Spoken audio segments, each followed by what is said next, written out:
कांग्रेस के हरियाणा प्रभारी हैं दीपक बावरिया। वो कह रहे हैं कि किसी के आने जाने से कोई फर्क नहीं पड़ता, कांग्रेस के लिए कोई झटका नहीं है। सुनिए।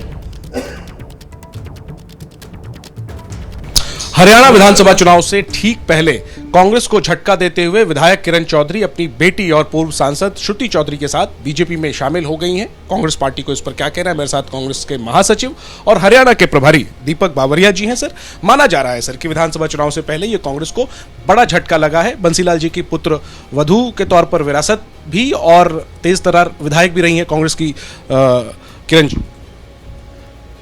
देखिए, आप कहते हैं बड़ा झटका लगा है, ये लगा है, मैं ये नीजर रिएक्शन में मैं नहीं मानता हूँ। किसी भी व्यक्ति की अहमियत जो है पार्टी में जब बनती है, जब भी वो पार्टी को ऊंचे उठाने का काम करता है। मैं कितना भी बड़ा आदमी हूँ, मगर मेरे कोई भी एक्शन की वजह से मैं कोई पार्टी को नुकसान पहुँचा दूँ तो वही मोमेंट पे जो है मेरी जितनी भी कोई एक अहमियत होती है वो वर्करों की नज़र में, मतदाताओं की नज़र में कम हो जाती है।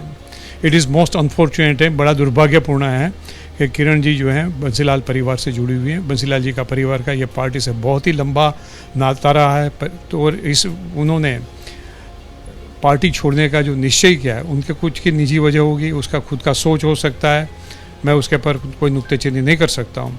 मगर मैं ज़रूर से मानता हूँ कि उनका ये पार्टी छोड़ने का डिसीजन जो है बड़ा दुर्भाग्यपूर्ण है, उनको ये नहीं करना चाहिए था। एक आखिरी में सर, राज्यसभा का चुनाव होने वाला है हरियाणा में, दीपेंद्र हुड्डा की जो सीट खाली हुई है, क्या उस सीट पर कांग्रेस उम्मीदवार उतारेगी? निश्चित उतारेगी, निश्चित उतारेगी। कांग्रेस के पास संख्या है, देखना है। मैं तो मानता हूँ कि अभी की भी इनकी जो सरकार है वो तो अल्पमत की सरकार है। कांग्रेस राज्यसभा में उम्मीदवार उतारेगी क्योंकि वहां पर मुकाबला किरण चौधरी से हो सकता है कांग्रेस उम्मीदवार का, क्योंकि उन्हें हमारा मुकाबला बीजेपी से होगा। मैं किरण चौधरी हूँ, एक्स और वाई हो, जेड हो नहीं देखता हूँ। कांग्रेस और बीजेपी का मुकाबला। सीधे आपको लेकर चलते हैं, हमारे सहयोगी जनेंद्र आप देख रहे हैं इस वक्त हमारे साथ मौजूद हैं। जनेंद्र, अभी जो आपने इंटरव्यू लिया दीपक बावरिया का वो हम दर्शकों को दिखा रहे थे। कुल मिलाकर कहा जा सकता है कि हरियाणा विधानसभा चुनाव से पहले ही प्रदेश में सियासी खेला शुरू हो गया है। बिल्कुल बिल्कुल, देखिए आया राम गया राम राजनीति में चुनाव के समय में खूब देखने को मिलता है, और बल्कि ये तो जो तुकबंदी है वो हरियाणा की राजनीति से ही निकली है।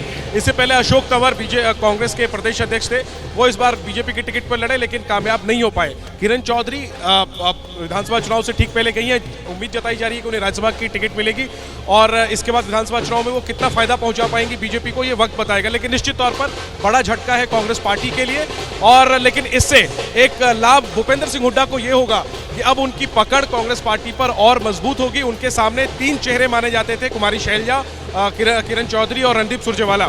अब उसमें से किरण चौधरी बीजेपी में चली गई है, तो भूपेंद्र हुड्डा की पकड़ और मजबूत होगी हरियाणा कांग्रेस पर। लेकिन विधानसभा चुनाव जो कुछ ही महीने दूर है, उससे पहले ये एक बड़ा झटका है कांग्रेस पार्टी के लिए, और एक बड़े जाट नेता की एंट्री बीजेपी में हुई है। बीजेपी को झटका लगा था जब चौधरी बीरेंद्र अपने बेटे सांसद बेटे बीरेंद्र सिंह के साथ लोकसभा चुनाव से पहले शामिल हो गए थे वापस कांग्रेस में। अब कहीं ना कहीं उस डैमेज को कंट्रोल किया है बीजेपी ने किरण चौधरी को अपनी पार्टी में शामिल करवा कर। देखना जैसे ही घड़ी का काटा दोपहर 2:30 पे आए, बबीता जी का दिल सास बहू साजिश के लिए मचल जाए।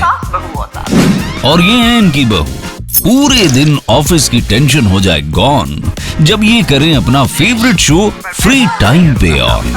इनकी तरह आप भी देखिए अपना फेवरेट शो अपने टाइम पर, और डाउनलोड कीजिए एबीपी लाइव ऐप अपने स्मार्ट टीवी पर।